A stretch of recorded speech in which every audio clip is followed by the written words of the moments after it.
ठीक है। तो ये जो इलेक्ट्रॉन्स हैं हमारे कंडक्शन बैंड में, ये इलेक्ट्रॉन्स जो हैं ये रैंडम डायरेक्शन में इधर उधर चल रहे हैं, राइट। हर रैंडम डायरेक्शन में इधर चल रहे हैं। इन इलेक्ट्रॉन्स में एक काइनेटिक एनर्जी है जो कि टेम्परेचर का फंक्शन है, यानी कि टेम्परेचर के बढ़ाने से काइनेटिक एनर्जी बढ़ेगी। इन इलेक्ट्रॉन्स की एक वेलोसिटी है जिसको रैंडम वेलोसिटी कहते हैं।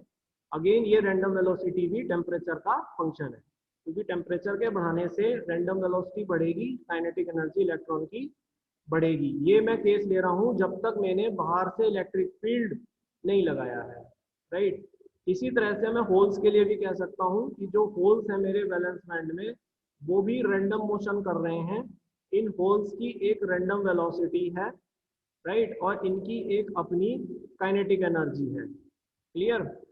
तो ये जो काइनेटिक एनर्जी है होल्स की, ये टेम्परेचर का फंक्शन है। तो टेम्परेचर के बढ़ाने से होल्स की काइनेटिक एनर्जी बढ़ेगी, राइट, और उनकी रैंडम वेलोसिटी भी बढ़ेगी। लेकिन अगर हम एवरेज रैंडम वेलोसिटी की बात करें तो वो दोनों केसों में जीरो होगी। यही कारण है जब तक आप इलेक्ट्रिक फील्ड बाहर से नहीं लगा रहे हैं तब तक सेमीकंडक्टर में कोई भी करंट फ्लो नहीं करता है, राइट। अगर हम इसकी बात करें, लेकिन एक इम्पोर्टेंट फिनोमेना देखा जाता है। वो इम्पोर्टेंट फिनोमेना ये है कि ये जो हमारे चार्ज कैरियर्स होते हैं ये ऐसे रीजन से जहां पर इनकी कंसंट्रेशन हाई होता है उस रीजन से ये उस रीजन में जहां इनका कंसंट्रेशन लो होता है ड्रिफ्ट डिफ्यूज करते हैं, राइट, ये डिफ्यूज करते हैं। तो charge carrier diffuse from a region of higher concentration to a region of lower concentration. Electron भी हमारा डिफ्यूज करते हैं, होल्स भी हमारे डिफ्यूज करते हैं, राइट। एक ऐसे रीजन से जहां इनका कंसंट्रेशन हाई है वहां से एक ऐसे रीजन में जहां इनका कंसंट्रेशन लो होता है। तो इस कारण से एक करंट होता है जिसको हम डिफ्यूजन करंट कहते हैं, राइट। तो एक सेमीकंडक्टर जब तक इलेक्ट्रिक फील्ड नहीं लगाया हुआ है आपने, एक्सटर्नल इलेक्ट्रिक फील्ड नहीं लगाया हुआ है आपने, तब भी एक करंट को रखता है जिस करंट को डिफ्यूजन करंट कहते हैं। ये डिफ्यूजन करंट इस कारण होता है कि जो हमारे चार्ज कैरियर्स हैं वो हमारे रीजन ऑफ हायर कंसंट्रेशन से रीजन ऑफ लोअर कंसंट्रेशन में डिफ्यूज करते हैं, राइट। अब बात करते हैं इलेक्ट्रिक फील्ड लगाने पर क्या होता है। तो इलेक्ट्रिक फील्ड जब आप एक्सटर्नल इलेक्ट्रिक फील्ड को लगा लेते हैं बाहर से, राइट, तो हमारे जो इलेक्ट्रॉन्स होते हैं कंडक्शन बैंड में वो लगाए गए फील्ड से अपोजिट डायरेक्शन में मूव ड्रिफ्ट करना शुरू करते हैं, राइट।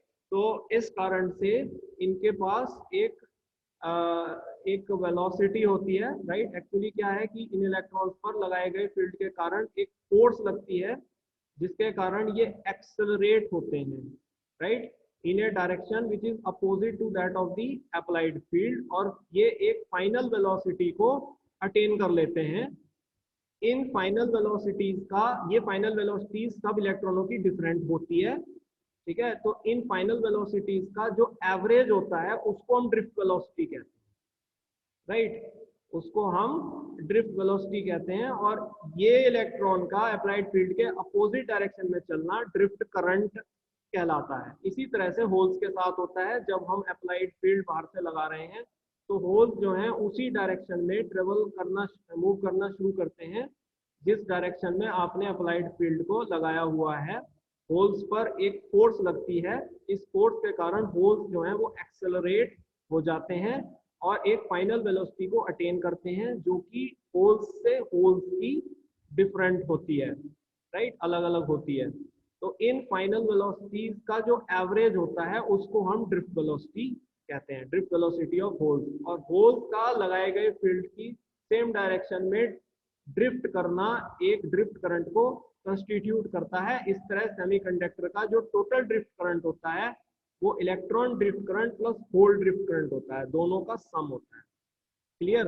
अगर हम बात करें सेमीकंडक्टर के सरफेस की, तो सेमीकंडक्टर के सरफेस पर ड्रिफ्ट जो होता है हमारा वो डिक्रीज करता है स्कैटरिंग के कारण।